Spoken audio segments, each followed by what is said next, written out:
정부는 오늘 국무회의에서 전세 사기 피해자 지원 및 주거 안정에 관한 특별법 일부 개정 법률안에 대하여 대한민국 헌법 제53조 제2항에 따라 국회에 저의를 요구하기로 결정하였습니다. 추무장관으로서 가장 중요한 저의 요구 사유는 개정 법률안의 집행이 곤란하여 피해자들이 희망하는 신속한 피해 구제에 도움이 되지 않고 오히려 혼란과 갈등을 초래할 가능성이 높다는 점입니다. 첫째, 피해자들이 가지고 있는 채권의 가치를 평가하는 것은 무척 어려운 일입니다. 서로 경합하는 채권자가 몇 명이나 존재하는지, 그리고 이들이 가진 권리의 내용이 무엇인지 정확하게 밝혀지기가 어렵습니다.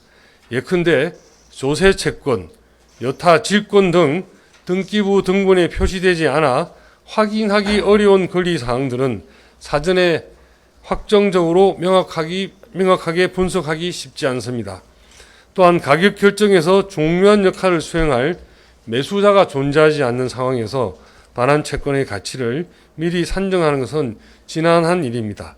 둘째, 서로 누군가가 가치를 산정했다고 해도 제시된 가격에 대한 동의를 구하기가 쉽지 않습니다. 만약 공공이 채권의 가치를 낮게 산정하였다고 느낀다면 피해자들이 이를 납득하기란 쉽지 않을 것이며, 공공과 피해자 사이에 채권의 가격을 두고 불필요한 분쟁만 발생할 것이 자명합니다.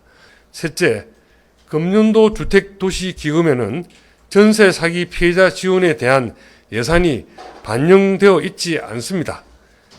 주택도시기금은 무주택 서민의 청약 저축에서 빌려온 재원인 만큼 이를 활용하는 데에는 국민적 합의가 필요합니다.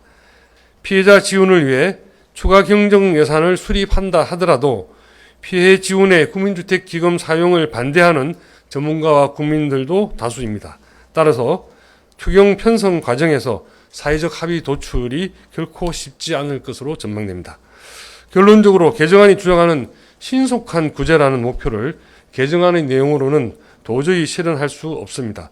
그래서 우리나라 경제 법률 시스템은 전세 사기와 같이 다수의 채권이 경합하는 경우에는 경매, 공매라는 절차를 거쳐서 그 가치가 확정되도록 하고 있습니다. 이것이 우리나라가 가지고 있는 경제 법률 시스템의 기본입니다.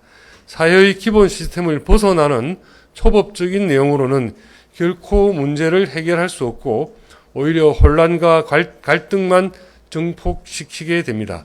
피해자들이 전세 상해를 당한 것은 매우 가슴 아픈 일이고, 우리 사회가 그분들의 피해를 구제해주기 위해서 지난해 6월에 특별법이 제정된 것입니다.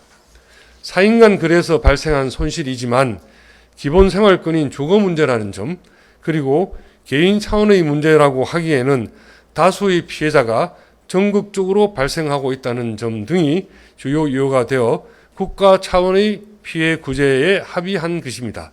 따라서 논의의 초점은 피해를 구제할 것인지 안 할 것인지가 아니라 어떻게 해야 효과적으로 가급적 많은 피해자를 구제할 수 있느냐 하는 방법론에 놓여 있습니다. 일각에서는 개정안이 통과되면 전세 사기 피해자를 신속하게 구제할 수 있고, 정부는 마치 구제에 반대하는 것처럼 주장합니다. 하지만 정부의 지원 의지는 확고합니다. 정부안이 신속히 제도화될 수 있도록 여야와 긴밀히 협의하고 각계각층의 전문가와 함께 보완하고 발전시켜 나가겠습니다.